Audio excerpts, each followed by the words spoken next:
अगर हम आज प्रधानमंत्री से ये सवाल कर देते हैं कि आपने बड़ा उम्मीद से बोला था कि हमारे यहाँ 100 स्मार्ट सिटी होंगे, मेरा मुजफ्फरपुर, पटना, भागलपुर स्मार्ट सिटी होने वाला, नहीं हो पाया, गंगा साफ नहीं हो पाई, महंगाई कंट्रोल नहीं हो पाया, किसानों की इनकम डबल नहीं हो पाई, तो लोग ये नहीं पूछते कि आप जो पूछ रहे हैं वो गलत है। आप ये कहते क्यों पूछ रहे हो? अब हमको ये नहीं समझ में आता है, तो शायद हमें लगता है कि हमसे गलती हो गई, हमें ये सवाल सी जिनपिंग से पूछना चाहिए या डोनाल्ड ट्रंप से पूछना चाहिए, क्योंकि हमारे यहाँ तो लोग नाराज हो जाते हैं।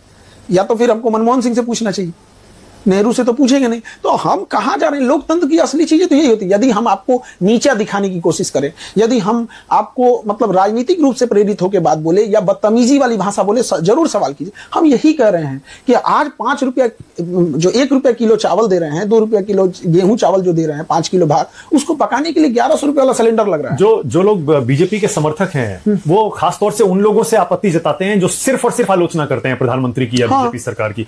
तो क्या आप कुछ बातों पर प्रधानमंत्री को अच्छा भी मानते हैं, बीजेपी सरकार को अच्छा भी मानते हैं? उनकी 70% चीजें ठीक है, बट 30% जो मूलभूत समस्या है, एजुकेशन पे कुछ नहीं किया उन लोगों ने।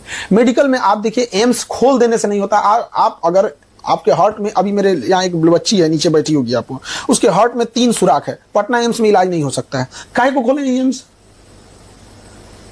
झुझुना थमा दिए हैं आप। सब में क्या फर्क है? यहाँ नहीं हो सकता उसका इलाज पटना एम्स में, यही पटना एम्स लिख रहा है दिल्ली एम्स चले जाइए, तो दिल्ली एम्स में तो भर देगा भीड़। तो एम्स जो स्थापित किया गया, आप उसकी स्थिति देखिए। तो कौन कौन से मुद्दों पर आपको लगता है कि काम नहीं हुआ? एजुकेशन से 30% जो आपने कहा ना, कौन कौन से? एजुकेशन हो गया, और एजुकेशन पे कोई काम नहीं हुआ, महंगाई रिलेटेड चीजें नहीं हुई। मेडिकल इंडस्ट्री में आप देखिए, आज भी हमारे पास विदेशों से MRI machine, CT scan machine, ये सारी मशीनें विदेश से आती है, हमारे यहाँ बनता नहीं है। एटलीस्ट निर्मला सीतारमन से कहिए कि कम से कम उस पर टैक्स मत ले। अब एक बात बताइए, कोई MRI मशीन वीडियो गेम खेलने के लिए लाएगा?